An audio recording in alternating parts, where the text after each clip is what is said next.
You feeling stuck lately? Like life's passing you by? Get to know M.A.Y.A. Acronym My Ambition, Your Ambition. Reconnect with your dreams, your goals, your ambitions. Find your motivation and start to live the life you desire. Explore the M.A.Y.A, My Ambition, Your Ambition podcast at M.A.Y.A.com.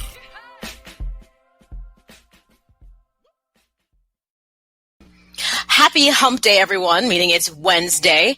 And this is another episode of M.A.Y.A Reflection. Specifically, this is for episode 6 and 7. So I'm doing a combination of episodes because they work well together. And the reflection episodes are companion to full episodes when people will come back to me and say, hey, M.A.Y.A, I got a couple questions about something that you said. Can you give me more insight on this, or what's your thoughts on this? So it kind of gives me additional feedback on some of the previous podcasts. Specifically, this is for 6 and 7. Hopefully you've had a chance to check out episodes. You can always go to M.A.Y.A.com and all the episodes are there. But of course, if you happen to have your podcast platform of choice, I get it. I'm available in the iTunes, Google, iHeartRadio, all those platforms for podcasting. So you can look for M.A.Y.A, My Ambition, Your Ambition, and listen via that. But of course, you can always just go to M.A.Y.A.com. And for every episode, I always give companion information so that I talk about something. But if you want to read a bit more and something that can give you a bit more insight, I put resources as companions as well with each episode. So if you go to M.A.Y.A.com, go to the podcast resource section and go to whatever episode you're listening to, there'll be some additional resources to kind of help you dig a little deeper into what we've talked about. I said, this is funny because I do sports, and this is M.A.Y.A outside of sports. This is what M.A.Y.A really does for a living. I am a mental health counselor. I have a master's in that, working towards my PhD. I've been doing it for 15 years. So sports is a passion that I have. I double majored in college. So this was also part of what I guess the grand scheme was supposed to be. So I feel that mental wellness is how I like to term it, because when you say mental health to people, that's a dirty word. So mental wellness is something that impacts every aspect of your life, emotionally, mentally, obviously, but also physically and financially. And people don't fail to understand there's a lot of patterns of behavior that really overarch in other areas of your life, but you won't really realize it unless you do the real work to say, okay, perhaps this is why I keep having the same outcome with so many things that I'm doing and I'm struggling with, and I don't know why. And the way to correct those issues that you're having is to be honest enough to say, apparently something is going on with me that's not right, or it's not exactly the way that it should be, that's contributing to me not being as successful as I feel I can be as a person. Trust me, it takes a lot of courage to be as honest, and we like to use words like transparent. Transparency and objectivity are two really difficult things to accomplish in our lives. I'm going to tell you that right now. But it starts with being honest with yourself. When you stop focusing on what other people could be doing differently in respect to you, and you focus on what you are responsible and accountable for yourself, that's the first shift you'll begin to see in your life. Because then you'll begin to understand, wait a minute, I've been giving other people a lot more control in my life than I should have, because I made the assumption that outcomes were going to be based on how other people react to me or treat me. Now, I'm not saying that's not true, because it is. You can't control other people. This is why the whole point of mental wellness is to say to yourself, I'm going to work on me, and I'm going to do the things that are relevant to me that I can change. And after that point, it's out of my hands what other people do, but I'm going to focus on being happy with myself. We often self-sabotage ourselves because we're so focused on what other people should be doing or what we want them to do. So every episode, starting with episode 4, has been building up to every episode after it. So I always say, even if you don't check out 1 through 3, if you pick up at 4, every episode after that will give you some great insight about who you are and why you are who you are. Starting with attachment styles, which can make a lot of people know about attachment styles and they don't realize it. So I'm not going to go all the way back to 4. The reason I felt that episode 6 is so important, and episode 6 was how do you talk the talk, which is what is your communication style? And there are 4 types of communication styles, and you've heard this before: passive, aggressive, passive-aggressive, and assertive. And assertive is the communication style that you should aspire to. One of the questions that came up with episode 6 with someone, she goes, okay, I hear what you're saying. And she goes, generally speaking, I do feel I'm assertive. But she goes, but then when you described it, I realized that I'm probably far more passive aggressive in a lot of situations because I don't like conflict. So I'll be agreeing with someone, but everything about my body language will be saying, I clearly don't agree, but they don't care. So hence, I'm not really being in tune, or I'm not being congruent with how I feel. See, the key thing about communication, and words I use frequently, is congruency. How you feel on the inside, you need to learn how to make sure that is actually communicated on the outside. And this is the art of communication, is often lost in our society, especially where everybody's so busy texting and they're communicating through social media. So when it comes time to one-on-one with people and they really need to be able to communicate, a lot of people drop the ball because they don't know how to say what they feel for one or two reasons. They don't know how they feel, or they know how they feel, but they don't know how to properly communicate it. So it's either I'm going to throw everything I feel on the wall and see what sticks. And when you do that, you tend to leave things in other people's minds of, I think Maya was saying this, but I'm not sure. I want people to learn how to communicate and not make people read between the lines. Because that means maybe 50% of your message will get through and the other 50% might be lost. And the key thing will be is what 50% of the message actually did the person get? And was it the most important part? And the thing is, most people don't care that they're not good communicators, but they wonder why they have piss poor relationships. I'm going to flat out tell you that. Because they don't bother to take the time to know what they need to be happy and understand how that fits into dealing with other people. So your communication style is really important. So again, listen to episode 6, go to M.A.Y.A.com, go and look at the companion resources that are on the website. You go to podcast resources and you could read more about the description styles. I will tell you this about communication styles, and this was the question that person posed to me. They are complicated. I will tell you, the one thing I've always said I've done really well is be a good communicator. It's why I'm good at my job. I'm a crisis worker. And people will say, I don't understand how you can walk in a room and get an absolute stranger to talk to you, because it's about communication style. There's verbal and nonverbal cues that people take from you.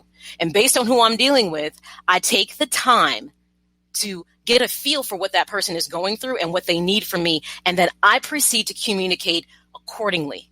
When I'm not at my job, I do the same thing, generally speaking. Now, I'm going to tell you this.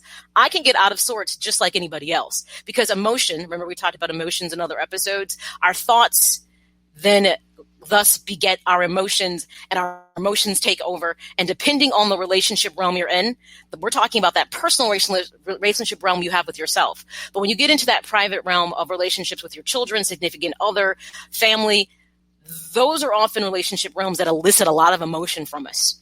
And we don't always necessarily communicate the way we should because the emotion gets the best of us. In that professional relationship realm, which is your job, a lot of people tend to want to step back and maybe be more passive, aggressive, or passive, because being aggressive could get you fired, or it could impact or impede your progress at your job. So some people are like, I won't speak to the issue too much because I feel like I'm going to be pigeonholed if I say how I really feel. Remember, we also talked about presentation of personality. Remember, there are stereotypes in our society that right now we are trying to figure out how to debunk, which is funny. Because ultimately, for a lot of racial groups, specifically, let's say for Black women, we're the angry Black women when we show emotion, which is interesting.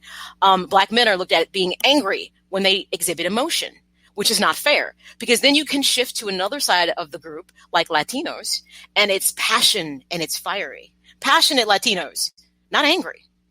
And generally speaking, when a person who happens to be not Latino or not Black, let's say they're white, and they speak their mind, then they're said to be outspoken. And sometimes people will say they got swag because that person is speaking their mind. Isn't it funny how you can be pigeonholed purely by stereotypes in society? So being able to master your communication style is really important. You can't control what a person thinks, what they think you're going to say. What you can control is what you actually say. And this is why understanding yourself and your emotions and what your triggers are. So if you know you're about to really pop off because somebody has said something, it's better to say, you know something? This is a really serious conversation, and I think I need to take a time out, reflect on what we're talking about, and I'd like to revisit this with you a little bit later, especially when you see the anger seeping in. This is something you can apply whether it's in a personal relationship, that private significant other, your kids, or it could be, at your job. If you feel anger creeping up, that already tells you the chances of you communicating properly with the person that's pissing you off is not going to happen. Because once the emotion kicks in, it's like, oh, here it comes. I'm about to give it to you. And let's be honest, anger is the easiest emotion for us to elicit and to tap into. It's interesting. We can tap into emotion like it's nothing. It's like you can go into fifth gear when it's anger. But when people have to come out of, because anger gives people courage. Isn't that interesting? Because you feel anger gives this drive.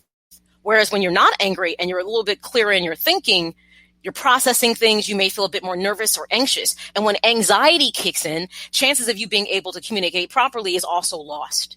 So this is why if you know you're an anxious person and communicating, one, you must acknowledge that, and two, say, when I find I'm feeling anxious, what is the best way for me to communicate? So remember, situations and people will often impact the way you communicate. Even those of us that are the best communicators, those situations can impact us. So I have found that when a person gets real argumentative and I feel like everything we're saying is just kind of, no one is really listening, people are just hearing so they can hear you stop talking so they can start talking, that's when conversations need to end. And that's when you need to say, you know something, especially when relationships have meaning, I don't feel we're getting anywhere right now because I think we're both very, very angry.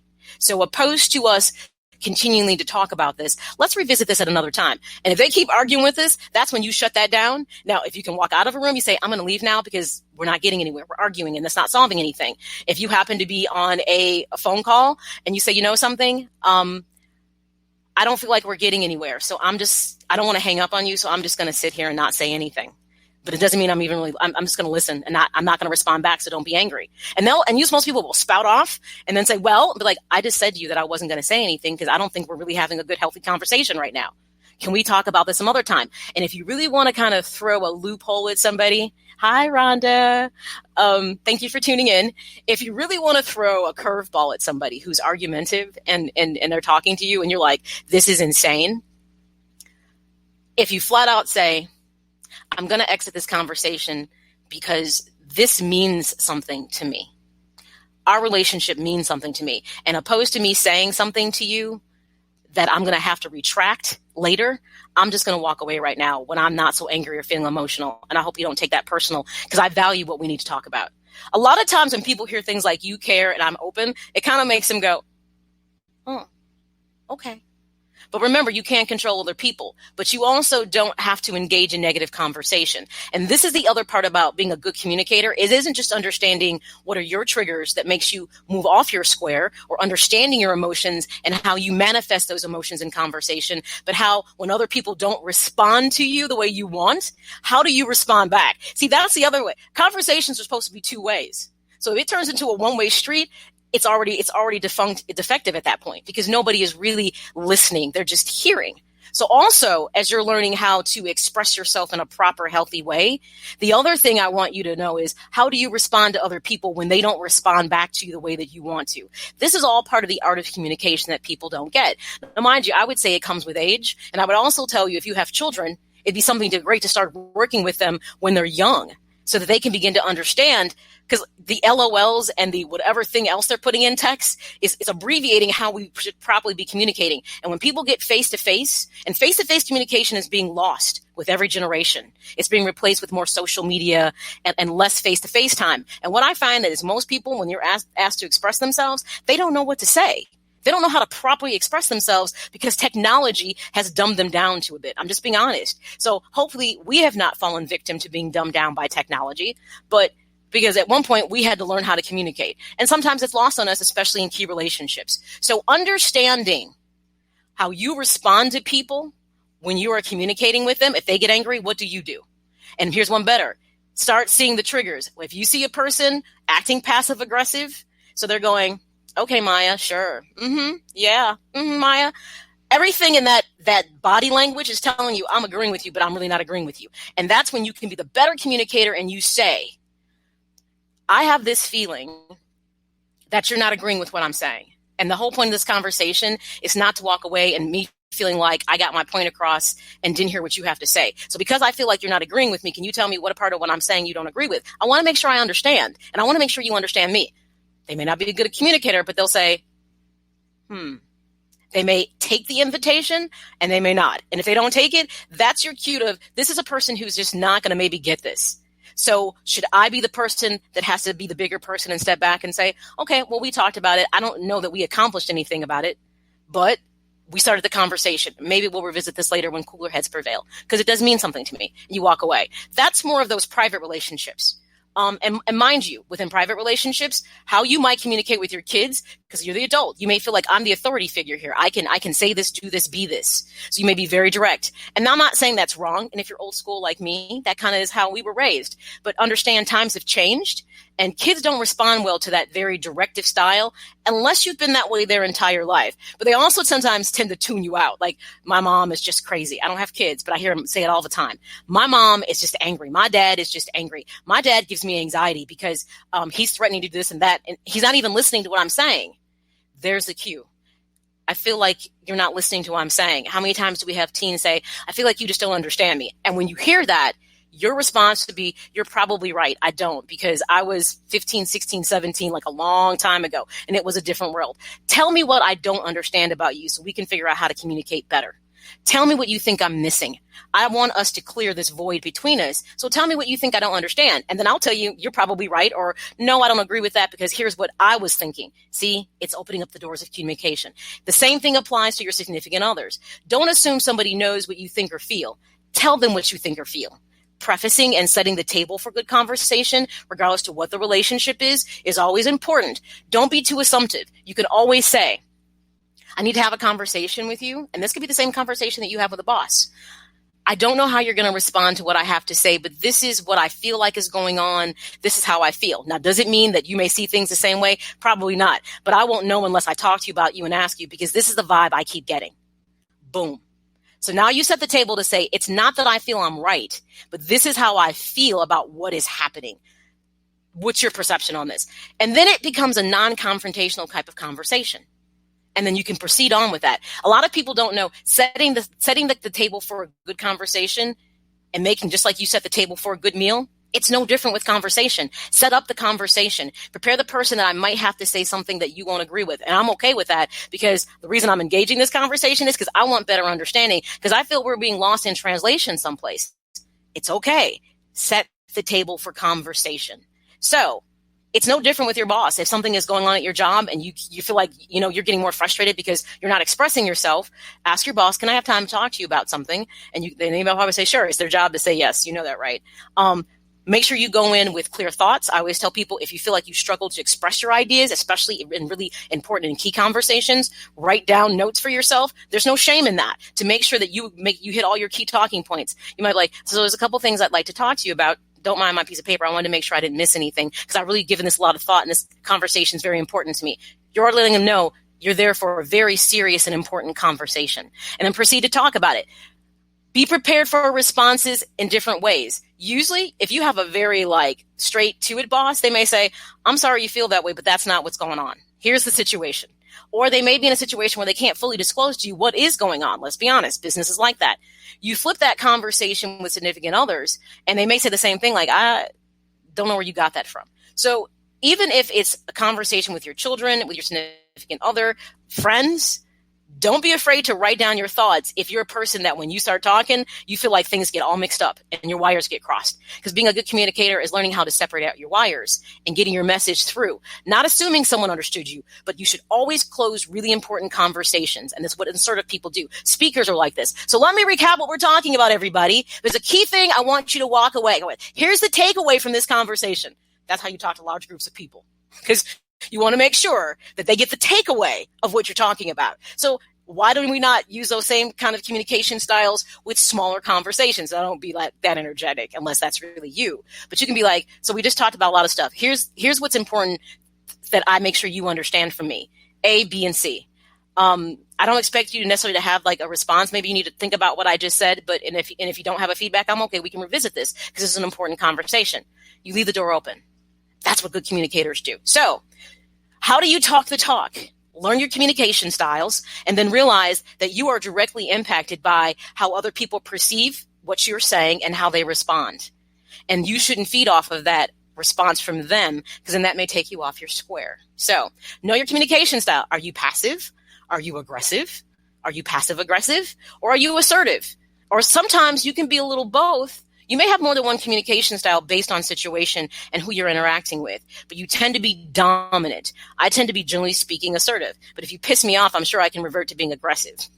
Seriously, I'm never passive, And I'm not passive aggressive. So I can go from being very assertive in my conversation, but I feel like you're really like getting on my nerves and giving it to me, and especially that I'm in menopause, I'll come at you and I'll be aggressive. So there is no perfection to this. And I'll realize I did not say what I needed to say in that conversation. And I'll come back and be like, okay, look, we had a conversation and that's not the way I meant for that to go, because I'll be honest, you really rubbed me the wrong way. What I needed for you to understand in this conversation, I'm going to apologize if I seem a little aggressive, but it happened. But here's what I hope you got from what I said.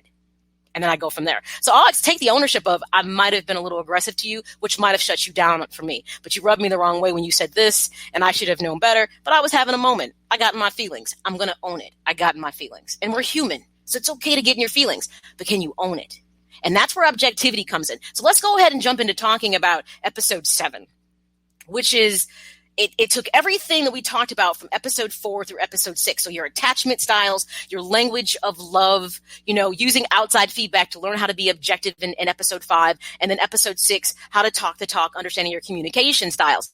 And it says, let's roll these things all together. And if you're a person who is really serious about, I want to be a better version of myself, I don't feel like I'm living up to my potential. Why is that? I feel like something's missing. I feel stuck, whatever it is. So I'm assuming if you're tuning into me, it's because you're seeking something more, maybe emotionally, mentally, physically, and financially. We haven't even gotten into those episodes yet.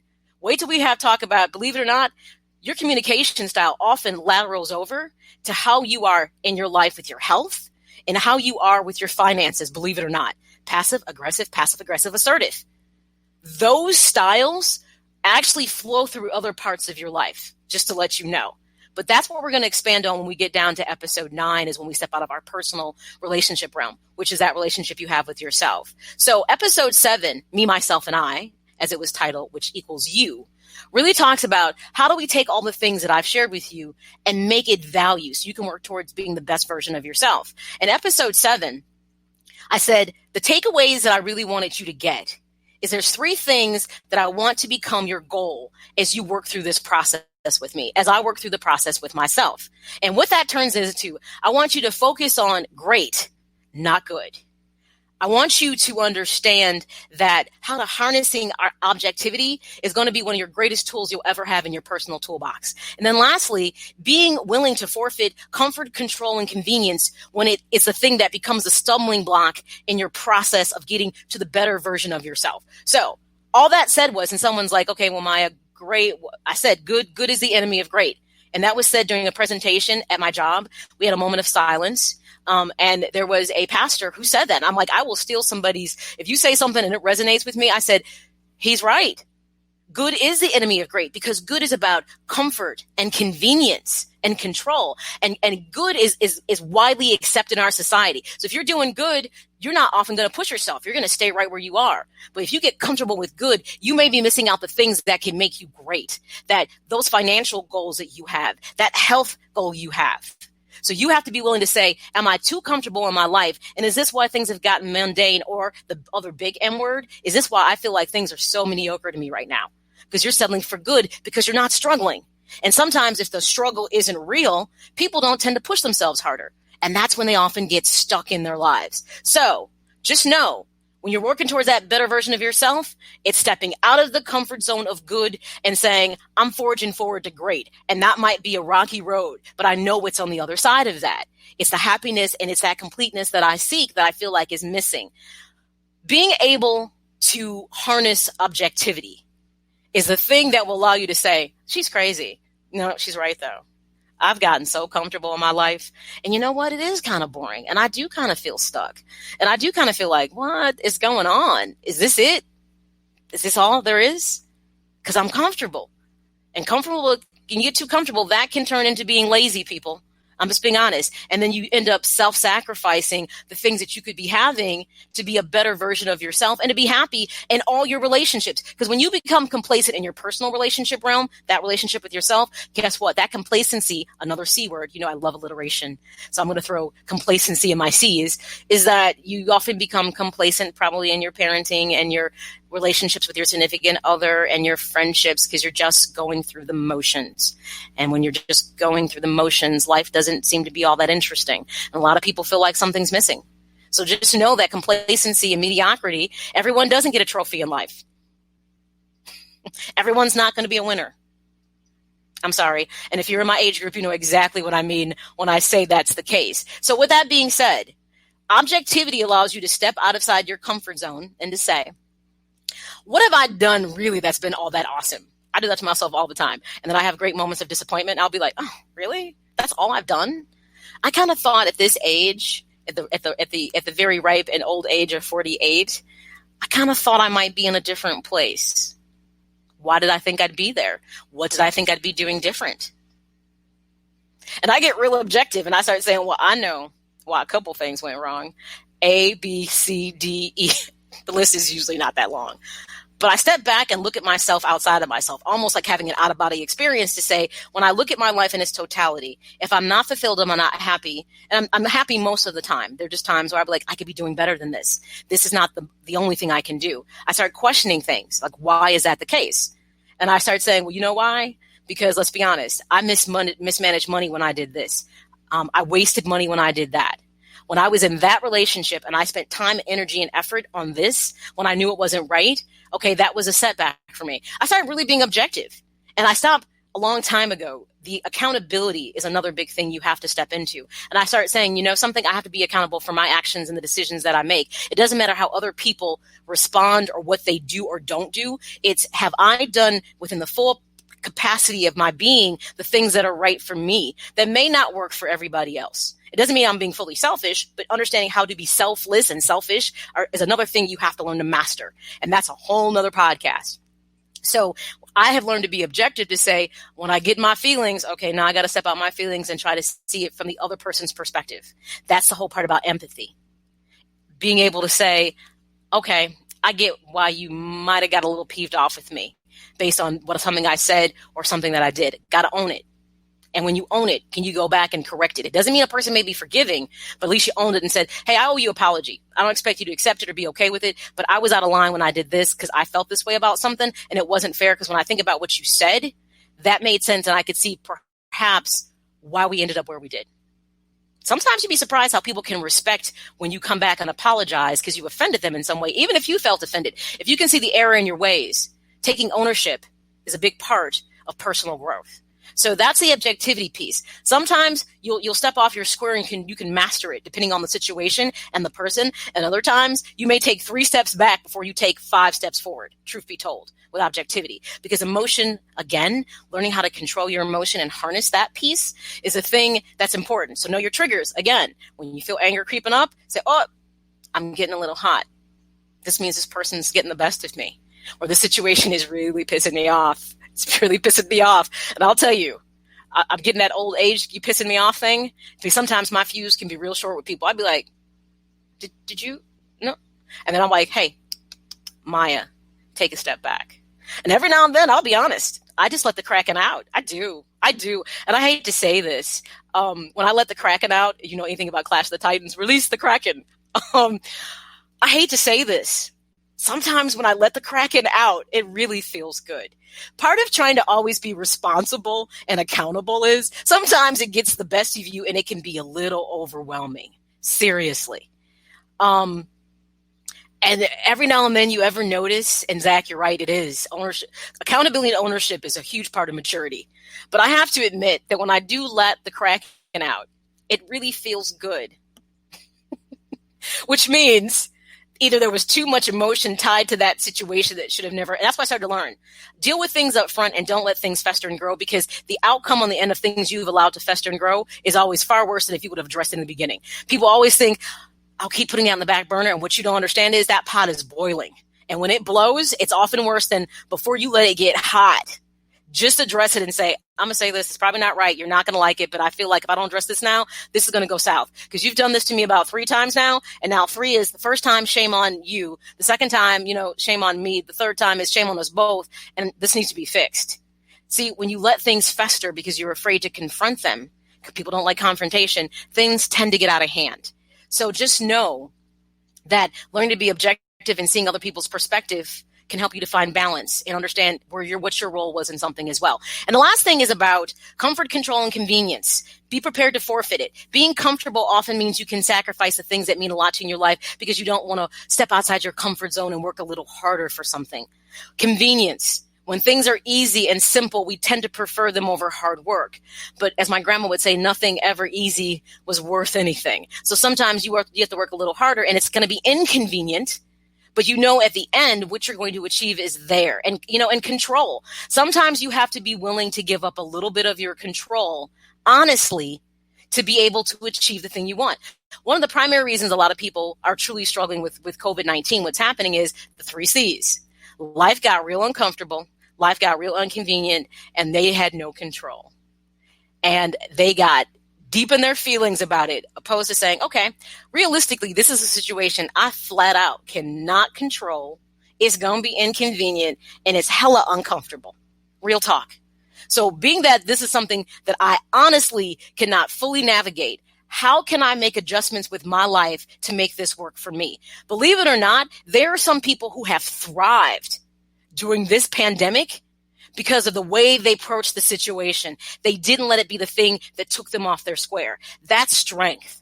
Because adversity is the thing, along with ownership, that helps you to grow. When you learn how to be flexible and say, okay, I'm not digging this, I'm not feeling this, but I gotta deal with this. It's out of my control. How can I make the adjustments until things get back to a normal that I can accept? Or wait, in the midst of this, is there something here I can be doing? Let me tell you, I was fortunate and didn't stop working, so I didn't have to deal with that financial stress. That's stressful. A lot of people were in a bad situation. For those of us that were still working, I'm like, maybe we weren't in the best situations, but we still kind of had a blessing in disguise that we still have an income. There were other people that were not prepared and did not have extra income, so they were really struggling. I said, so even though I was in a job that came with high risk, I still was going to work every day. But here was the difference what I did. I found by not being able to go out and do things, that money that I started looking at how much money I wasn't spending. And I said, look how much money I was spending on things I didn't need to. I started paying off bills. I reduced more than 70% of my debt because I started paying off bills with money I would have been wasting doing something else. I also started working out. Opposed to sitting around, I started walking outside, being more, and when gyms shut, I downloaded the Peloton app and started working out through my TV and started working. And then I joined a fitness challenge and I lost 15 pounds and I'm still doing the challenge. And I'll be honest, this is the best I have felt in a long time. I took the adversity and the challenge, because if it doesn't challenge you, it doesn't change you. And I decided to do something different. So that's my thing about comfort, control, and convenience can be the very thing that legitimately can throw you off your square. So being objective and having insight into these things are how you can begin to have a shift and get to that better version of yourself. So that's it for this M.A.Y.A reflection of episode 6 and 7. Make sure you check it out. Go to MAYAAkai.com and you can listen to episodes as well as the podcast resources are on the website as well. Click on the tab. You can read some different articles, research and things. I want you to have some additional things to help you gain insight to all these things that I'm talking about. The next episode 7, will air tomorrow at 7 o'clock. It will be live, so you can check out episode 7. I decided to kind of throw a monkey wrench and talk about your personality traits and types a little later, because I figured I was giving you a lot to chew on. But once we talk about your personality traits, you will understand exactly how you operate in all of your relationship realms, personal, private, professional, pervasive. You'll be like, this is why I am where I am, because this is me spot on. Passive, aggressive, not that. We're talking about being introverted versus extroverted. There's actually the Myers-Briggs inventory that will help you understand a lot more about yourself and how you make decisions based on your personality types. So that's what episode 8 is about. That's tomorrow, which will air at 7 o'clock. So you can check it out. It'll be live right here on Facebook, as well as there's a link you'll be able to listen to it as well. So with that being said, make sure you check out former episodes, MAYAAkai.com. Go to your favorite podcast platform. It might be iTunes, Google, or iHeartRadio. Just search M.A.Y.A, My Ambition, Your Ambition, and you can listen to past episodes. And just remember, as I close this out, folks, just remember, a key thing, your focus leads your energy. I'm stealing that from somebody else. I'm telling you. So as you focus, you take all of your energy and your effort and you put it behind your focus. So ask yourself this question. Am I focused on the things that I should be focused on? And if you don't know what they are, you should start making a list. I can help you do that. Until tomorrow, everybody, for episode 8, happy Wednesday. I will see you tomorrow. Get inspired. Get motivated with M.A.Y.A and the M.A.Y.A My Ambition, Your Ambition podcast. Something that I take pride in is trying to be forward thinking, thinking outside the box, challenging myself. And as I challenge myself, hopefully I challenge you. Find Maya on Twitter and Instagram at Maya_Akai. On Facebook at Maya_Akai Presents. We're going to talk health, wealth, fitness, mental health, financial, lots of different things that can empower you as you seek out the ambition that you're pursuing. Or get everything Maya at Maya_Akai.com.